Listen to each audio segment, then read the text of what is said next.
¿Cuántas veces nos hemos preguntado si lo que vimos fue real?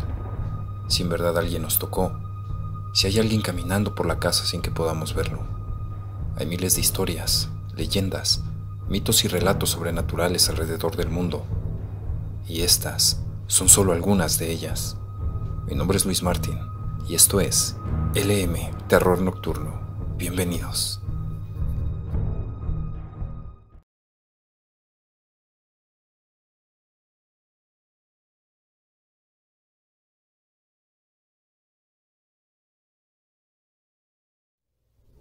El columpio. Relato enviado a través de mi página de Facebook. Hace muchos años, en Álamo, cuando aún no había tantas casas, pero sí mucha vegetación, en pleno centro de la ciudad, cuentan que por esos rumbos vivía una familia que tenía 3 hijos, 2 niñas y un niño.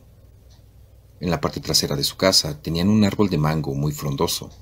Ahí, el señor había colgado un columpio rústico para sus hijos.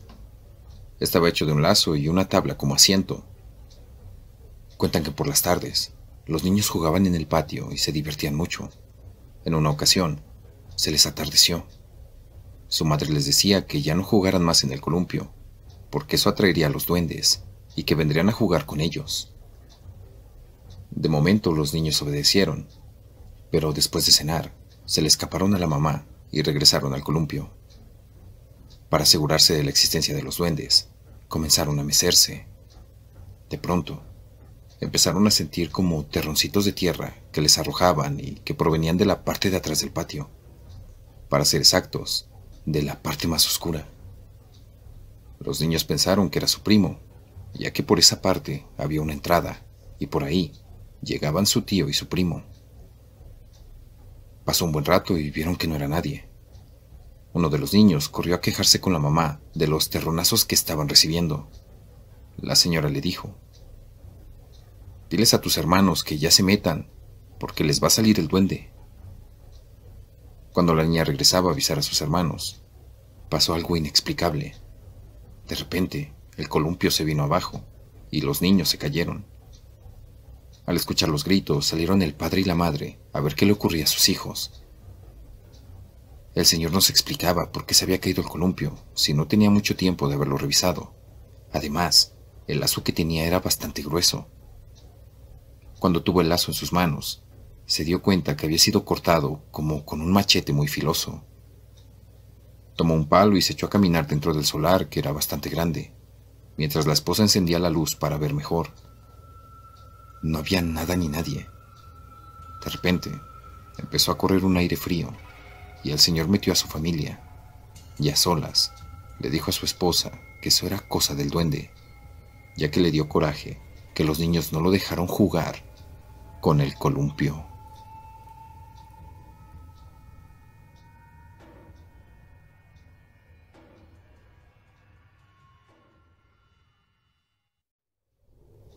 Misnebalam, el pueblo fantasma. Relato enviado a través de mi página de Facebook.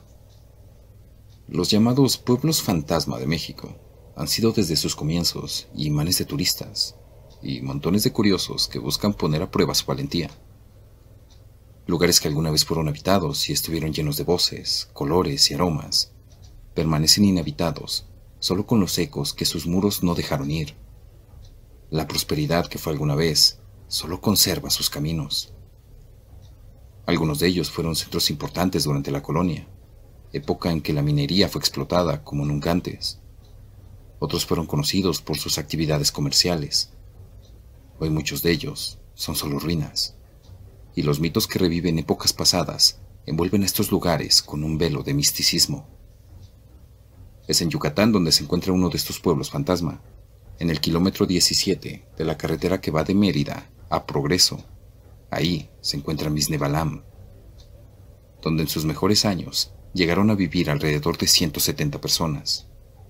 Misnebalam, que significa cola de jaguar, fue una comunidad que se dedicaba a la producción de enequem, una especie de agave de la cual es aprovechada su fibra para hacer tejidos, cuerdas para barcos, costales, entre otras cosas. Don Fidencio G. Márquez era el patrón de la producción. Se cuenta que la tarde del 22 de octubre de 1921, don Fidencio fue privado de la vida por un grupo de criminales. mientras él, su hijo y sus empleados se dirigían a su finca. El hecho incluso está registrado en una serie de documentos denominados Constancias Judiciales del atentado criminal cometido contra la persona del ingeniero don Fidencio G. Márquez, la cual puede ser consultada en la Biblioteca Yucatanense. A partir del violento hecho, la comunidad se sumió en hechos paranormales, apariciones y demás fenómenos atemorizaban a la población. Además de ser visto el espectro de don Fidencio, también la gente podía encontrarse con el fantasma de un niño, de quien nunca se supo su fallecimiento, ni las causas de sus apariciones. El templo del lugar tampoco se salvó de los fantasmas. La figura de un monje de túnica negra subía al techo del templo con los brazos extendidos, formando así una cruz. Los pobladores de Misnebalam fueron abandonando el lugar poco a poco por los macabros hechos, y a partir del 2005 quedó vacío. Algunos de ellos, ya que no iban a volver, solicitaron al gobierno que el lugar se convirtiera en un atractivo turístico. A este lugar que tanto revuelo ha causado, ya han ido escritores, investigadores y hasta programas de televisión. Ahora puede ser visitado los sábados y domingos, en un horario de 9 de la mañana a 5 de la tarde.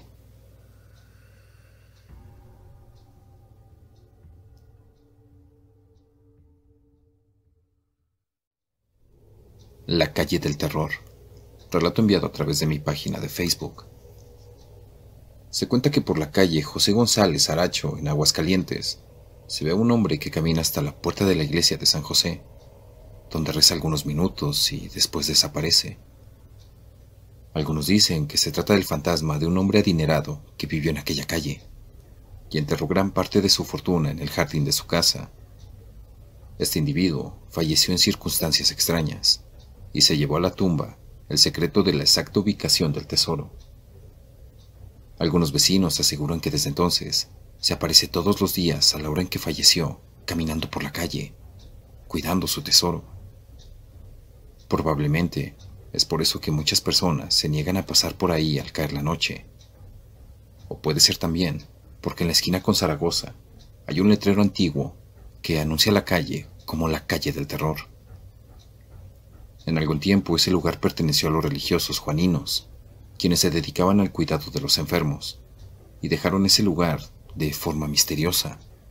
Después de eso, se convirtió en una casa de citas, y para evitar que las personas descubrieran aquel establecimiento, los empleados se vestían de fantasmas, para asustar así a todo aquel que pasara por los alrededores.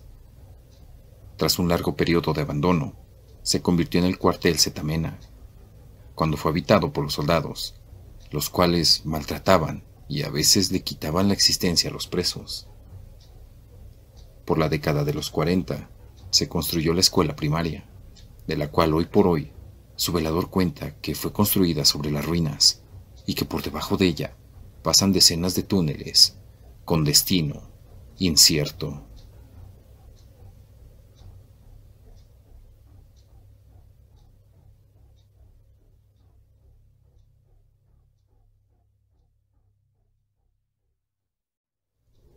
Las Greas, mitología griega. Relato enviado a través de mi página de Facebook. Dentro de la larguísima lista de monstruos de la mitología griega, encontramos a las conocidas Grayas o Greas, 3 ancianas horribles que se ubican en la parte más occidental del mundo, custodiando la guarida de sus hermanas las Gorgonas. Eran deidades preolímpicas. Cuentan únicamente con un solo ojo y un diente. Ambos son compartidos por las 3, paseándolo de una a otra para poder vigilar hacia el lugar. Estos seres repugnantes ya nacieron ancianas, aunque los poetas decían que habían nacido hermosas y que poco a poco se fueron arrugando, quizá en una visión romántica. En ocasiones eran conocidas también como Forcides, por ser hijas de Ceto y Forcis, dioses marinos de la primera generación de dioses. Muchos aseguran que este parentesco y su color cetrino las convertían en la personificación de la espuma de las olas del mar. Si juntas son terroríficas, una a una lo son todavía más, y es que cuentan con nombres tales como Tino, que significa temor, Enio, que significa horror, o Pefredo, que significa alarma. Estas brujas hermanas pueden ser comparadas con personajes tan importantes como las tres hilanderas del destino, o moiras, las nornas, noreuropeas, o la diosa báltica Laima y sus dos hermanas. Lo cierto es que estos seres solo aparecen en una leyenda, la de Perseo. El héroe tenía como destino acabar con Medusa, pero para poder llegar a la Gorgona, primero tendría que encontrar a las grayas o greas. El camino estaba guardado por ellas, y lo cierto es que Perseo no contaba con muchas posibilidades de despistarlas. No obstante, en un acto heroico, les robó el ojo cuando lo pasaban de una a otra, y así las dejó completamente dormidas, continuando su camino. Según cuentan, el ojo fue arrojado al lago Tritonis, dejando eternamente dormidas a las grayas. Hay otra versión del mito que asegura que las grayas o greas contaban con un oráculo y tenían muy claro cómo acabar con la Gorgona. La única forma de averiguarlo sería robando el ojo y el diente de estas tres hermanas. Así, cuando Hermes y Atenea comentaron a Perseo este pequeño detalle, el héroe no dudó en engañarlas para poder hacerse con el ojo y descubrir la manera de aniquilar a la horrible Gorgona.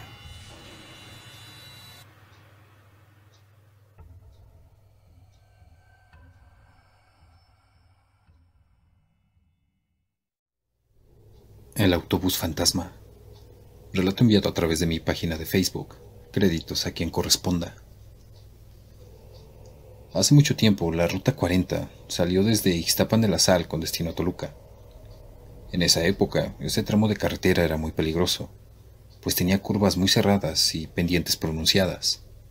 Sin embargo, los viajeros elevaban sus plegarias al Creador para llegar con bien a su destino.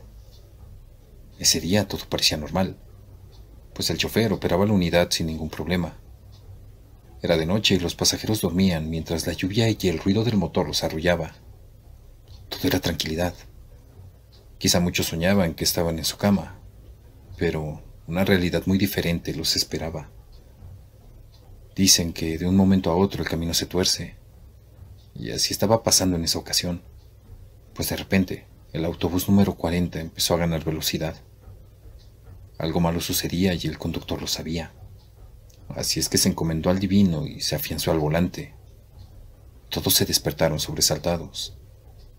Al ver aquellos rostros preocupados, el operador les dijo: «¡Nos quedamos sin frenos!». Y el pánico se apoderó de todos.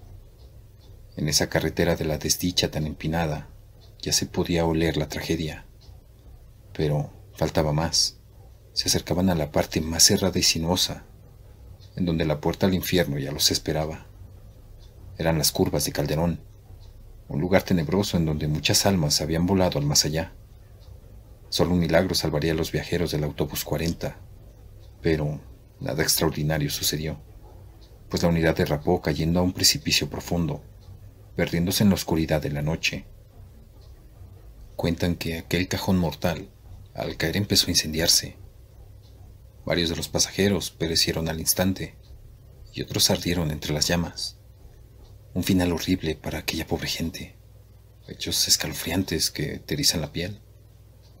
Tales sucesos darían origen a la leyenda del autobús fantasma.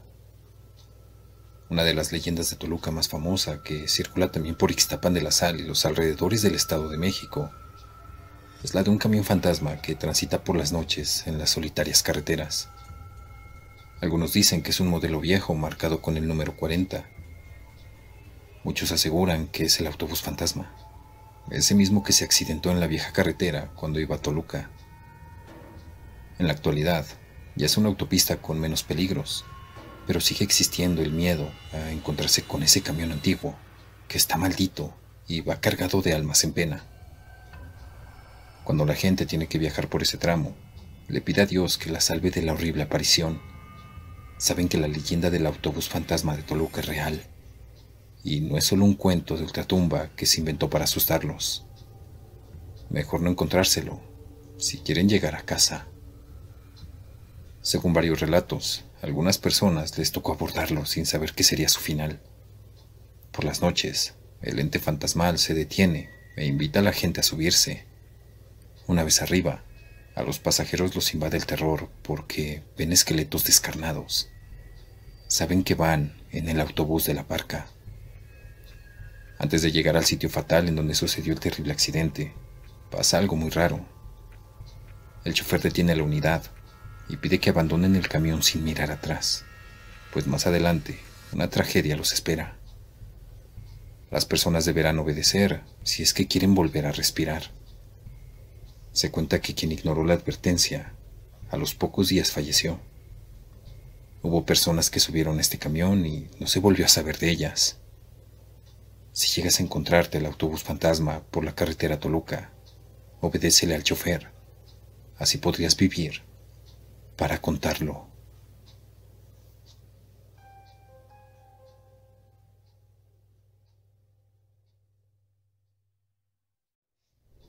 Déjame entrar, soy un hada. Relato enviado a través de mi página de Facebook. Créditos a quien corresponda. Es un viernes cualquiera. Mis padres salen a cenar y yo me quedo con mi hermano pequeño. Aburrido, me fui a ver la televisión. En ese instante, mi hermano pequeño corrió hacia mí, asustado, diciéndome: «Hay un hada en mi ventana. Dice que quiere entrar». «No digas tonterías. Seguramente es algún arbusto o algo». 30 minutos después, mi hermano vino llorando hacia mí. «Por tu culpa el hada se fue». Entonces yo empecé a preocuparme. «Bueno, ¿y por qué?», le dije. Mi hermano dejó de llorar. Dijo que el hada quería entrar con nosotros. «Ni se te ocurra abrir la puerta», repliqué. Al día siguiente me despertaron unos ruidos extraños que provenían de abajo, en la sala. Me levanté silenciosamente y eché un vistazo. Allí estaba mi hermano, en medio de la oscuridad, hablando solo junto a la ventana, o al menos eso creía yo. Lo regañé y se fue corriendo a su cuarto. En la mañana le expliqué a mis padres qué cosas hacía mi hermano, y ellos me dijeron que lo dejara jugar, que esas cosas estaban solo en su imaginación. De nuevo por la noche, cerca de las 12, mi hermano me dijo que el hada quería conocerme. Esta vez yo le seguí la corriente. Dile al hada que si quiere entrar a casa con nosotros, que nos traiga muchos dulces. 20 minutos después regresó mi hermano feliz. El hada dijo que mañana traerá los dulces. En la mañana mi hermano me despertó saltando de alegría y me dio una gran cantidad de dulces. «Mira, el hada trajo los dulces». Me enojé y le exigí a mi hermano que dejara de hacer sus bromitas, que no podía salir tan temprano a tirar dulces en la cama solo para hacerme creer que el hada existía. Ese día por la noche, a la 1 de la mañana, mi hermano vino con miedo, despertándome. «El hada nos está esperando». Harto bajé con mi hermano y quise prender la luz, pero él me interrumpió. Me dijo: «Al hada no le gusta la luz». Luego, mi hermano abrió las cortinas. «¿La ves? Es real». Di 2 saltos para atrás al ver a esa cosa que se asomaba en la ventana. Mi hermano me agarró de la mano. «Ven, quiere decirnos algo». Me acerqué y nos dijo con una voz muy rara y aterradora: «Bien, amigos, ya traje los dulces. Ahora déjenme entrar». Yo tenía ganas de irme corriendo a mi cuarto y poner cemento en las ventanas. Grité: «¡Jamás te dejaremos entrar! ¡Vete!». Esa criatura de aproximadamente 1 metro se me quedó viendo fijamente y empezó a pisar con mucha fuerza el piso, enojado, haciendo berrinche como si fuera un niño. Pegó su lengua en la ventana y dijo con una voz ronca: «Tengo mucha hambre». Empezó a dar palmadas a la ventana y se fue saltando hasta desaparecer en la oscuridad. La supuesta hada no volvió a aparecer. 1 mes y medio después, en la casa del vecino, se encontró a su hijo sin vida y la ventana estaba abierta. El niño que falleció iba al mismo colegio con mi hermano, pero no eran amigos. Así que le preguntamos al mejor amigo del niño fallecido si sabía algo. Lo único que sé es que me contó que un hada quería entrar y él planeaba abrir la ventana esa noche.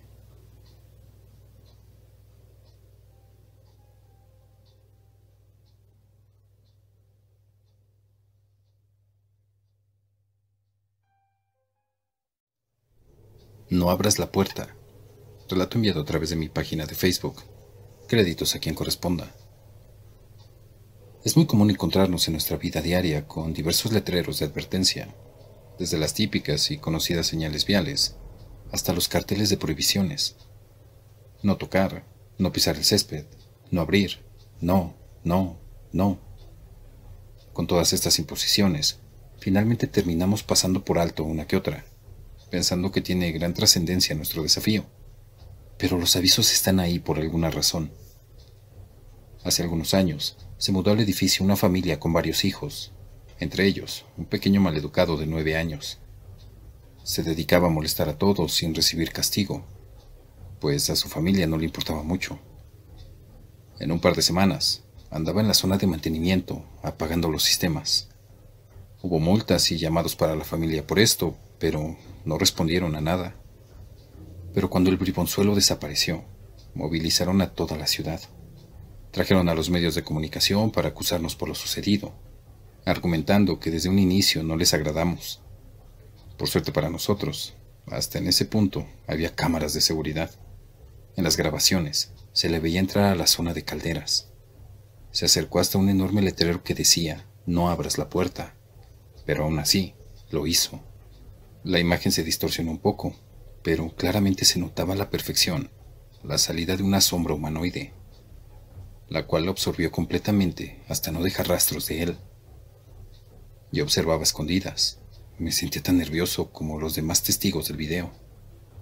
La puerta estaba tapiada. Según decían los vigilantes, se hizo 20 años atrás, cuando algunos chicos desaparecieron en las mismas condiciones.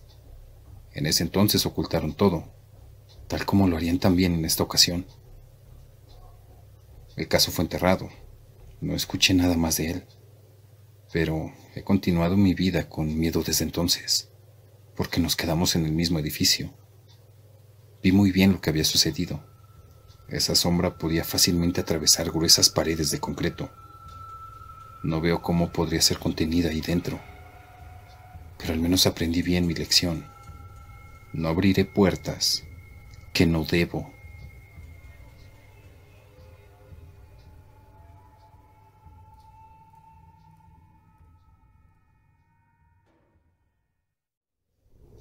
La niña de Ciudad Satélite. Relato enviado a través de mi página de Facebook. Créditos a quien corresponda. Son varias las historias de terror o espantos que se cuentan en Ciudad Satélite, pero hay una en particular que hace pocos días le sucedió a un vecino de la colonia. Esta persona trabajaba hasta altas horas de la noche y en muchas ocasiones regresaba a la colonia en la madrugada. Esto sucedió el pasado miércoles 19 de junio de este año. Ese día, debido a su trabajo, retornaba hacia la colonia a eso de las 2 de la madrugada, en un vehículo de la empresa para la que él trabajaba. Venía cansado, con sueño, pero muy atento al volante. Recuerda que desde que salió de su área de trabajo, caía una constante lluvia, a tal grado que empezó a sentir preocupación por la situación de la carretera. Salió del trabajo y emprendió su camino. Todo el trayecto del camino observó que era poca la circulación de vehículos, y así también que en ningún momento dejó de llover. Cuando se incorporó a la ruta Zona 09 de Misco, un presentimiento de que algo le iba a suceder se apoderó de su mente. Trató de bajar la velocidad y seguir su camino con la mayor precaución posible. Afortunadamente, todo su recorrido por la ruta se desarrolló con normalidad, hasta que en la bajada del adoquinamiento apareció nuevamente ese pensamiento, ese presentimiento de que algo le iba a suceder. Se hizo de nuevo latente. Siguió su trayecto hasta que llegó al lugar conocido como Bienvenidos. En ese lugar hay una caja de drenajes, bastante grande, y ahí exactamente observó que había una pequeña figura, como de una niña.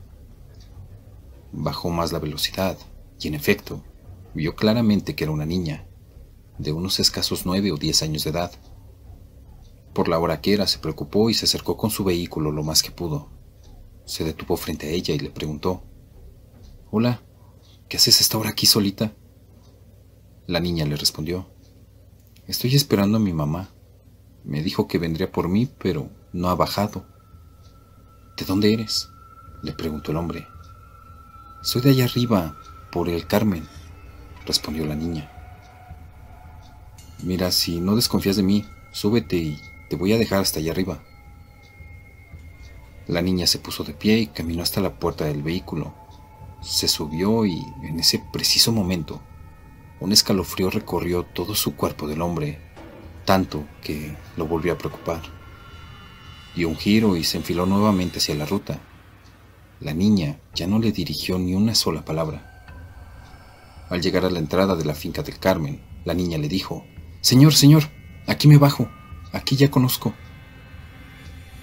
Él detuvo la marcha, la niña descendió. Lo que le llamó más la atención fue que la niña, a pesar de que estaba bajo la lluvia, su cabello desordenado no estaba húmedo. Su vestido rosado, un poco sucio como de tierra, no encajaba en la época en que actualmente nos encontramos. Era un vestido antiguo, de esos que ya no se usan.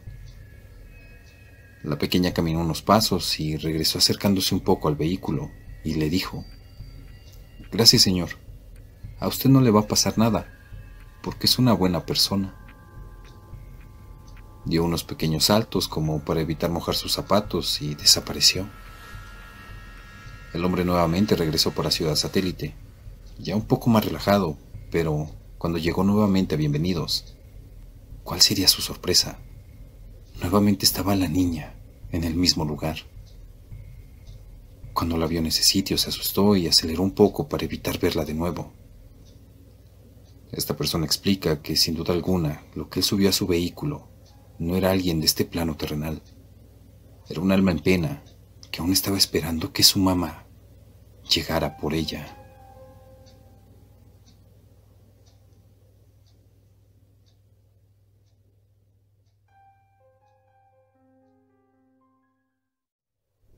El amigo imaginario.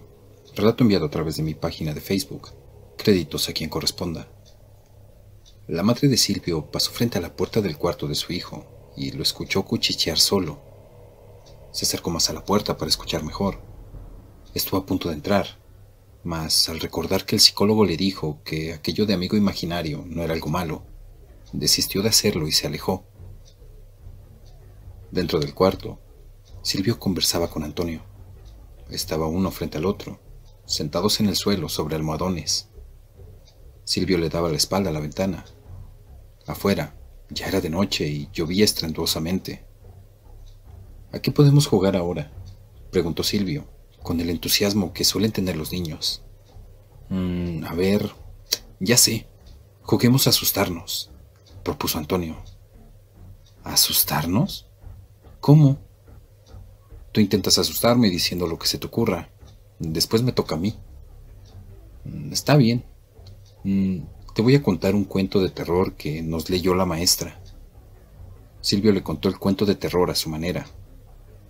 Zacarías Franco era un hombre larguirucho, huesudo y de extrañas costumbres. Todos los días se acostaba exactamente a las 8:57 de la noche. Solo tomaba leche y, a pesar de no tener ni un solo cabello en la cabeza, se cepillaba la calva con un cepillo de bambú que guardaba meticulosamente en un pañuelo de terciopelo. Sin embargo, la mayor de sus excentricidades era la de siempre ponerse 2 calzoncillos. Un día cualquiera, por razones aún desconocidas, su corazón dejó de latir para siempre. Su esposa, muy angustiada, le peinó la calva con el cepillo de bambú, le puso su traje más elegante, pero olvidó enterrarlo con sus 2 calzoncillos. Después del funeral, el fantasma de Zacarías Franco seguía volviendo a casa. Todas las noches, exactamente a las 8:57, entraba por la puerta principal. Su esposa estaba tan asustada que se mudó de casa, pero el fantasma de Zacarías Franco la encontró. Entonces se mudó de nuevo y siguió mudándose. Según los rumores, ella debió mudarse de casa unas 6 u 8 veces, pero sin importar a dónde llegara, Zacarías seguía regresando. Finalmente la mujer reunió todas sus fuerzas y una noche, cuando entró el fantasma de su esposo por la puerta principal, le preguntó: Zacarías, ¿por qué sigues volviendo? ¿Qué es lo que esperas de mí? Zacarías la miró durante un buen tiempo y finalmente dijo: Cariño, Por favor, necesito mi otro par de calzoncillos. Fue así como la mujer le tiró el otro par de calzoncillos, y hasta el día de hoy, todos comentan que nunca lo han vuelto a ver. Terminando su historia, se escuchó una inmensa carcajada.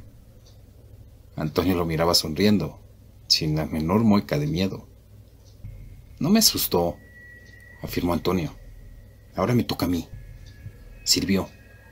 En la ventana, del lado de afuera, hay una cosa que te va a asustar tanto que vas a gritar. Mira, ahí está. Te está mirando. Ahora está abriendo la boca como si te fuera a tragar la cabeza. Ahora está lamiendo el vidrio. Mira hacia la ventana. No es mentira. Ahí está y es un monstruo horrible. Míralo. ¡Ja! No voy a caer en eso. No soy un bobo. Ya no estoy tan chico como para caer en esas cosas. Antonio sonrió más, e inmediatamente después empezaron a golpear la ventana. Silvio abrió más sus ojos y comenzó a voltear lentamente. Por el rabillo del ojo vio que había algo, y al mirar mejor dejó escapar un agudo grito de terror. Tras la ventana, saludándolo con una mano que se parecía más a la garra de un animal, había un monstruo deforme, maquillado como un payaso. Y el payaso monstruoso le enseñó sus dientes podridos al sonreír fieramente, y con la mano le dio otros golpecitos al vidrio. El niño apartó su aterrada mirada de la ventana y miró a Antonio, y éste echó la cabeza hacia atrás hasta que ésta le quedó pegada en la espalda. Algo imposible en un ser humano. La cabeza quedó fuera de la vista de Silvio. Después la fue enderezando hasta que quedó sobre sus hombros y comenzó a transformarse frente a él, con algo que tenía la forma de aquel payaso monstruoso. Miró furiosamente a Silvio, luego saltó corriendo para desaparecer atravesando la ventana y una pared, como si éstas no existieran. Tras escuchar los gritos, la madre del niño entró de golpe al cuarto y lo encontró temblando de miedo y gritando: «Mamá, Antonio me asustó mucho. Es malvado, ya no quiero jugar con él». «Mi vida, no digas tonterías. Antonio no existe. Es producto de tu imaginación. Es tu amigo imaginario desde que nos mudamos para acá». Quiso hacerlo entender su madre, pero ella estaba equivocada. Antonio era un fantasma, y lo que Silvio estaba viviendo había sido un encuentro real con lo paranormal.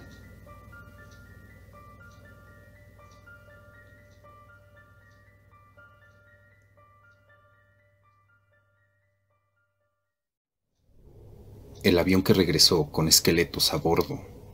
Relato enviado a través de mi página de Facebook. Créditos a quien corresponda. En la mañana del 4 de septiembre de 1954, el vuelo comercial 513 de Santiago Airlines salió de un aeropuerto en Alemania Occidental. Pasaron días y el avión nunca llegó a su destino. Desapareció en alguna parte del Océano Atlántico, sin dejar rastro alguno.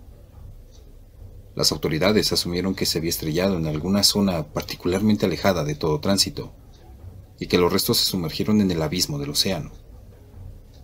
A raíz de esta desaparición, Santiago Airlines cerró sus puertas al público en el año 1956 y nunca se supo más sobre el vuelo 513 ni de las 92 personas que iban a bordo, hasta 35 años después. El 12 de octubre de 1989, en Porto Alegre, Brasil, el vuelo comercial aterrizó como cualquier otro avión en cualquier otro día. Los empleados del aeropuerto de Porto Alegre estaban extrañados por el aterrizaje del avión, que se suponía estaba extraviado y que no respondía a las señales de radio, por lo que fueron a checar el interior de la aeronave. Adentro no había nadie con vida. Al parecer, todos los pasajeros llevaban sin vida muchos años, ya que solo había esqueletos. Al entrar a la cabina, se encontraron con el cadáver del capitán, Miguel Víctor Curi, quien aún sujetaba los controles. Se podía suponer que el cuerpo sin vida aterrizó al avión. Los agentes del gobierno no quisieron discutir ninguna explicación, ni sacaron a la luz si la tenían. Incluso, intentaron encubrir los hechos. No obstante, el caso atrajo la atención de varios científicos y hasta el investigador paranormal, el Dr. Atelo. Todos estos personajes llegaron a la misma conclusión. El vuelo entró en una especie de burbuja temporal, de la cual salieron 35 años después, en el año 1989. No existe otra explicación a este suceso, y si existiera, nunca se reveló. Aún así, la teoría de la burbuja de tiempo nos deja con más preguntas que respuestas. Por ejemplo, ¿cómo logró un cadáver aterrizar el avión?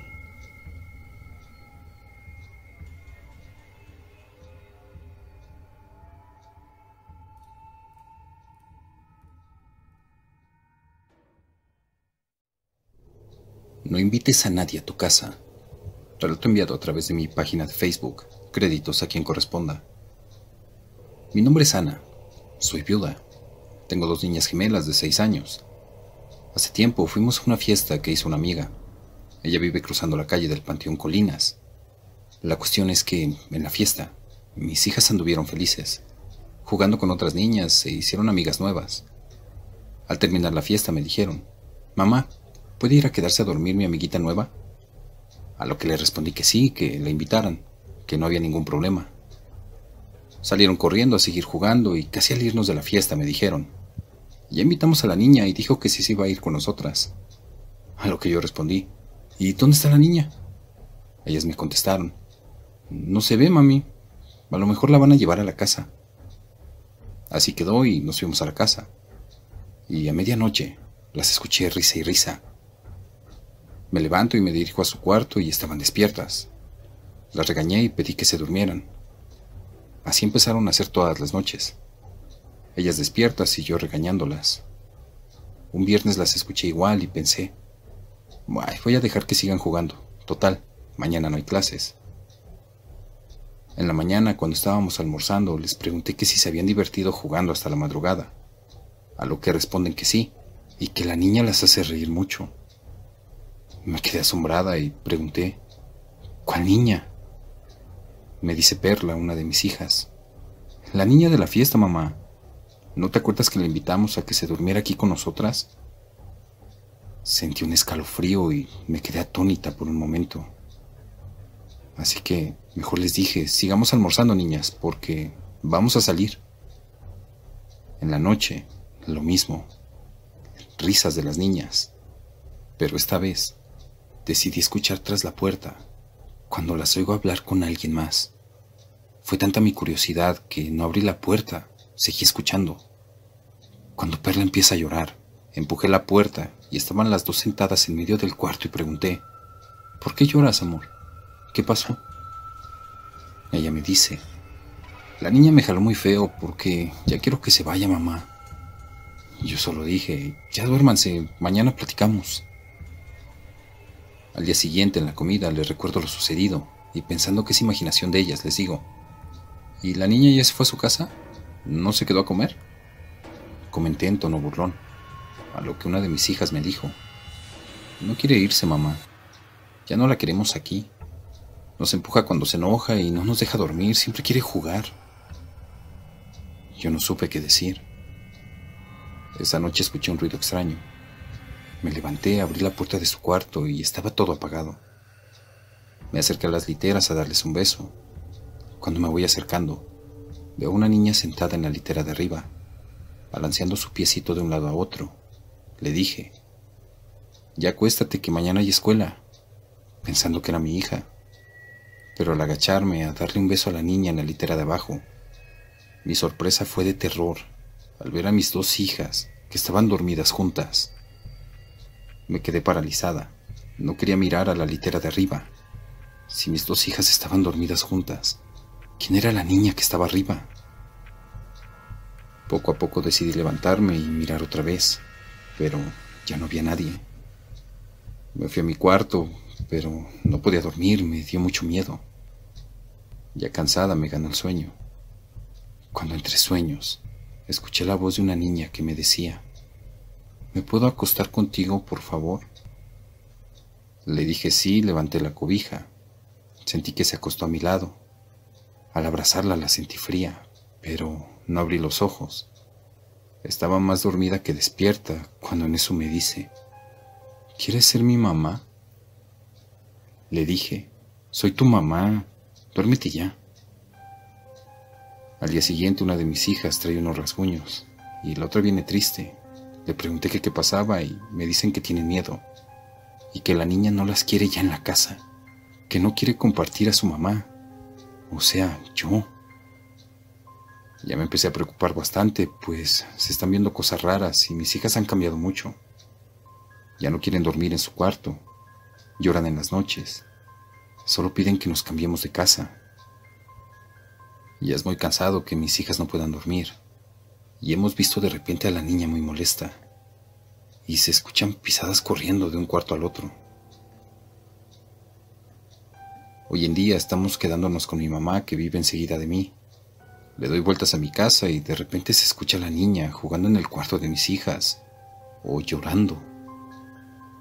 Una vecina me preguntó si mi mamá solo me cuidaba a una de ellas, que por qué dejaba tanto tiempo a la otra niña sola, porque ya la ha visto asomándose por la ventana.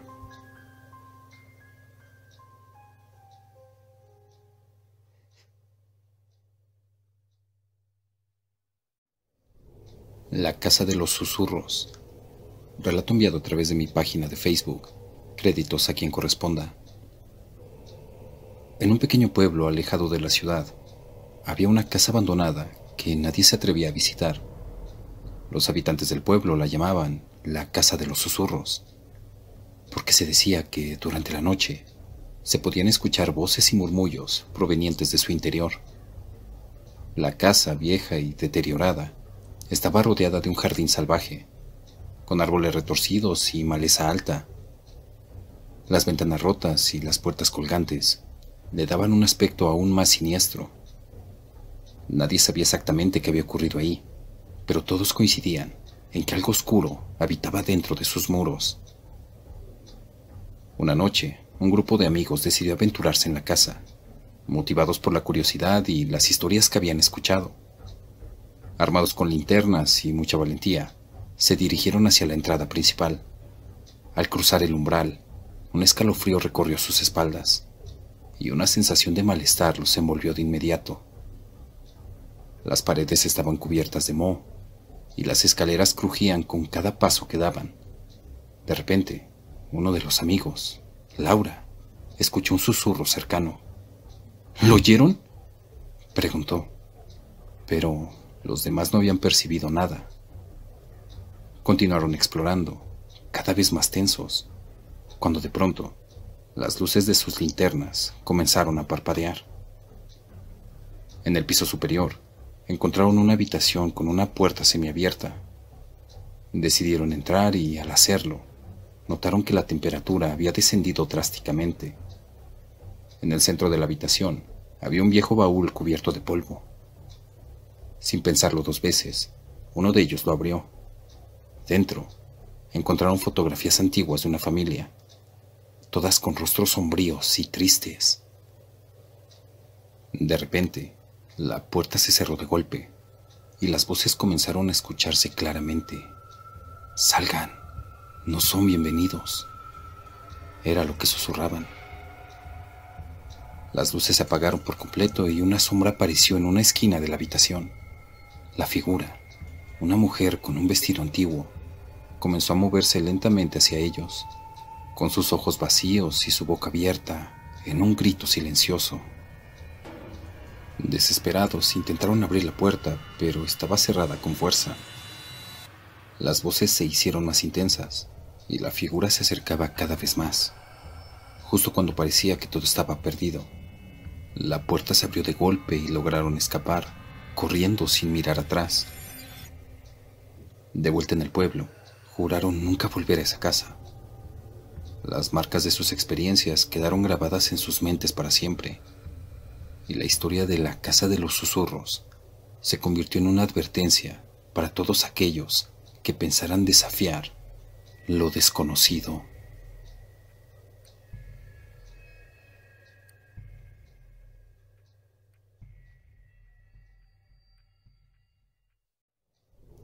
La niña del panteón.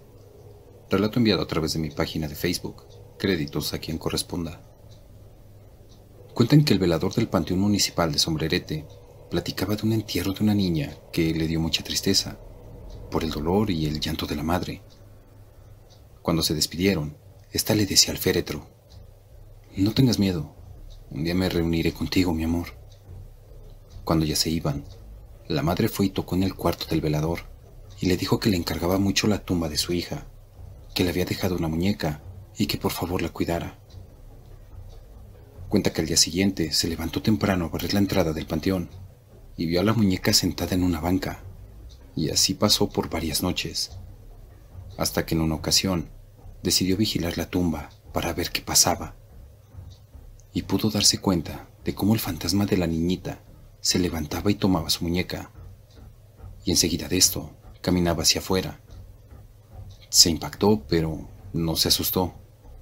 No le dio temor alguno, ya que la vio como un angelito. Al tercer día de ver esto, el velador se animó y siguió a la niña hacia afuera.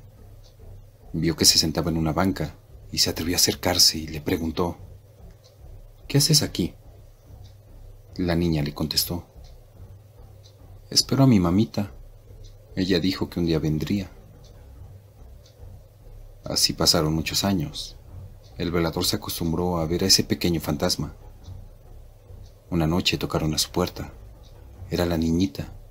Le dijo: «Te vengo a dar las gracias por cuidarme todos estos años. Ya no estaré sola. Mañana, por fin vendrá mi madre». Después de decir eso, solo se despidió. Al día siguiente llegaron con un féretro al panteón. Era la madre de la niña, que había fallecido.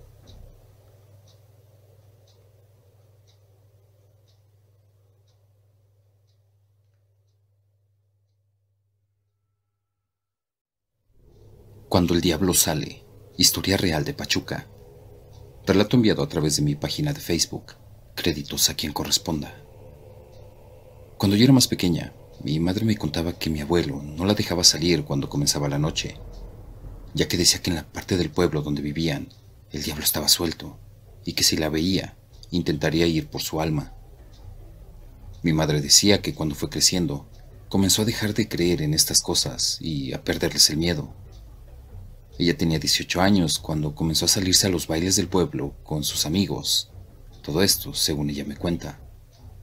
Lo malo de todo esto es que tenía que recorrer más de la mitad del pueblo para ir al salón donde los fines de semana se organizaba todo este asunto. Mamá me dijo que tenía entre 18 y 19 años cuando le ocurrió. Me comentó que no está muy consciente de la fecha, ya que quedó traumatizada por lo que le pasó y ha intentado olvidar lo más posible del asunto. Me comentó que un viernes, cuando venía del baile con sus amigos, se les había hecho tarde y que a esa hora no había transporte, por lo que decidieron irse caminando. Mi madre era la última en llegar a su casa, pues la choza de los abuelos era la más alejada. Antes de ella estaba la casa de Juan, como a medio kilómetro. Me dijo que cuando se despidió de Juan, empezó a sentir un frío demasiado gélido y escuchó un pequeño chillido de un bebé. Un tanto escéptica, intentó caminar más rápido a la orilla de la calle. Metros más adelante, el llanto pasó a estar frente de ella, así que decidió cambiarse de acera. Más asustada, vio el bulto metros adelante, sobre la mitad de la calle. El miedo se apoderó de ella, pero al mismo tiempo su curiosidad pudo más. Se acercó lentamente al bulto de cobijas. Estirando el brazo, desenvolvió donde pensó que estaría la cara del bebé. Mamá dice que jamás lo debió haber hecho, pues no era un bebé. La cosa esta tenía cara de cerdo, pero estaba muy arrugado y con la piel quemada. No recuerda mucho, pero dice que no tenía ojos. Solo tenía 2 agujeros negros en los cuales no se podía ver nada, y tenía grandes colmillos. Cuando mi mamá vio esa cosa, el llanto que al principio había escuchado pasó a ser una risa horrible. Se quedó petrificada y el grito que lanzó esta criatura la hizo correr hacia donde estaba la casa de los abuelos. Mi madre volteó para ver dónde venía esta cosa y dijo que tenía un cuerpo humanoide, pero sin manos y en donde deberían de estar unos pies, había pezuñas de caballo. Mi madre corrió más rápido e intentó gritar, pero no salía sonido alguno de su garganta. Al llegar a la puerta de su casa, comenzó a tocar con gran desesperación, pero nadie salía a abrirle. Cuando esta cosa la alcanzó, mi madre le soltó una patada antes de que se desvaneciera por la impresión, pero dice que al mismo tiempo, esa cosa le clavó uno de sus colmillos cerca del chamorro. Mis dos abuelos salieron y la encontraron desmayada y con sangre en la pierna derecha. Pasaron varias semanas antes de que pudiera volver a hablar y volviera a su color natural, ya que se encontraba muy pálida. Cuando pudo comentarles a sus padres lo que había pasado, ellos la llevaron con la sacerdotisa del pueblo, y ésta les dijo que la mordida había sido de un ser oscuro, y que éste no se la llevó porque es de alma fuerte, pero que volvería por ella. La sacerdotisa comenzó a rezar y a limpiar con hierbas las heridas hasta que cicatrizaron. Le dieron unos collares de protección que hasta la fecha usa. Mamá dice que a veces cuando volvemos al pueblo y pasa cerca de ese lugar, la cicatriz le comienza a arder.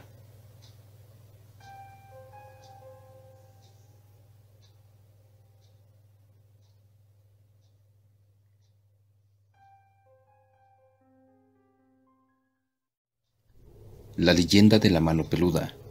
Relato enviado a través de mi página de Facebook. Créditos a quien corresponda. Esta es una de las más antiguas leyendas de Latinoamérica. Son muchas las generaciones que han crecido siendo intimidadas por sus padres o abuelos, quienes para castigarlos hacían referencia a esta horripilante mano que se rumora es del doble del tamaño de la de cualquier humano y aparece en zonas oscuras. Durante las noches era vista en los grandes ventanales de los conventos. También, según otros relatos, la mano venía a agarrar los pies de aquellos niños que se levantaban tarde por la noche de sus camas para llevárselos al más allá. Según dicta este mito, si los niños lograban escapar de la mano peluda, su pie quedaba repleto de heridas, que debían ser curadas lo más rápido posible para evitar que se desangraran y fallecieran. Por eso, muchos crecieron con temor a despertarse para ir al baño en plena madrugada, y hoy aún, en su etapa adulta, sienten cierta zozobra.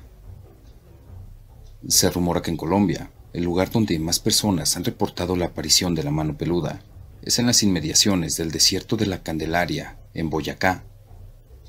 Quienes han tenido la amarga experiencia de toparse con ella, la describen como gigante, excesivamente velluda, con uñas muy largas y afiladas. Lo raro es que es tan solo una mano, no posee cuerpo. ¿A quién pertenece la mano? En muchos países han surgido explicaciones sobre la persona a la que pertenecía la mano. La más popular es la versión que se da en Puebla, México, donde han relacionado esta mano con el señor Villa, un usurero que manejaba una casa de empeño.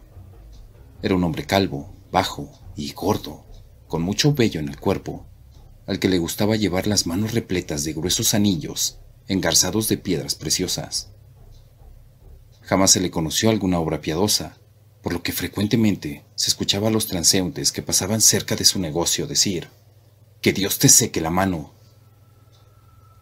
La historia comienza cuando el señor fallece, y al parecer, Dios le secó la mano para darle un castigo, aunque sea después de la vida. La noticia de la mano negra y peluda se publicó en el periódico poblano El Duende, relacionada con la mano del señor Villa, pues en la entrevista, el sepulturero dijo que la mano salía del sepulcro, luciendo un gran número de anillos lujosos engarzados con gemas. Cada noche, siempre a eso de las 11, una mano peluda trepaba por los muros del cementerio de San Francisco. De forma espectral y siniestra, ascendía cual tarántula, empujada por un poder maligno, deseosa de saltar sobre su víctima, trepar hasta su cara para arrancarle los ojos y descender al cuello, ahorcando al pobre individuo, y después volver a descansar junto a los demás difuntos. Al parecer, esta mano recorre los países latinos y aterroriza a quienes ingresan a zonas solitarias y oscuras.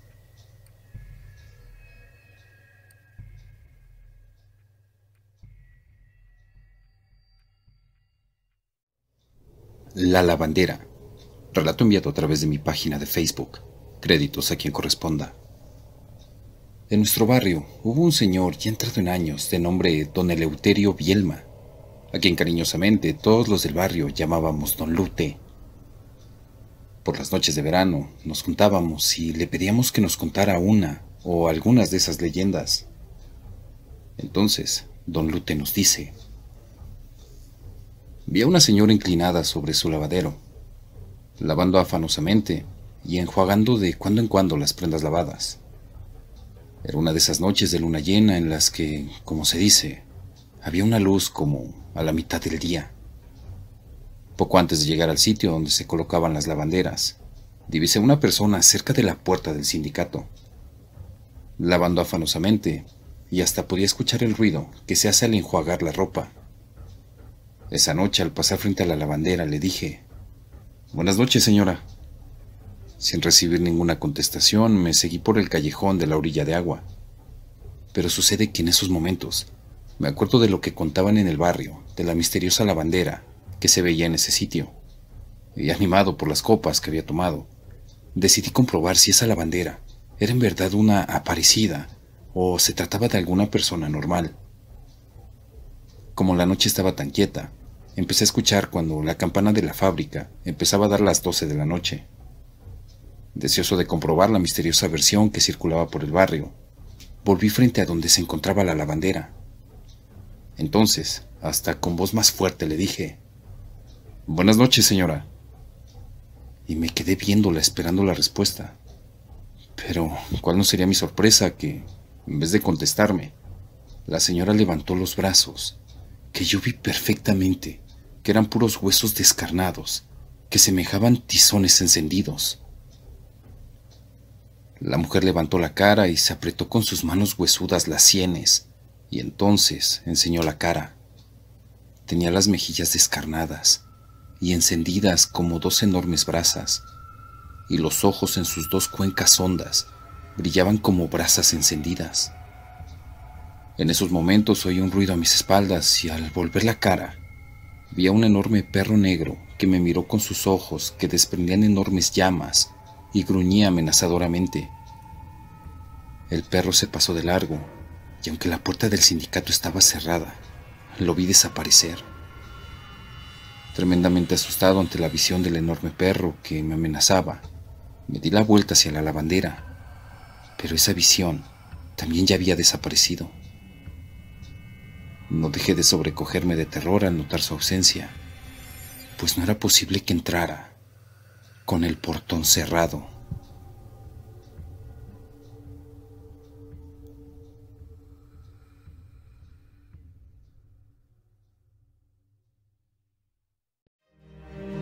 Si te ha sucedido algo paranormal, conoces alguna historia o relato que quieras compartir, envíalo al correo que aparece en pantalla, aportesterrornocturno@gmail.com. También puedes enviarme fotos o videos paranormales que te gustaría que publicara en próximos videos. No olvides suscribirte, compartir, dar like y activar la campanita de notificaciones. Esto fue LM Terror Nocturno. Hasta el próximo video.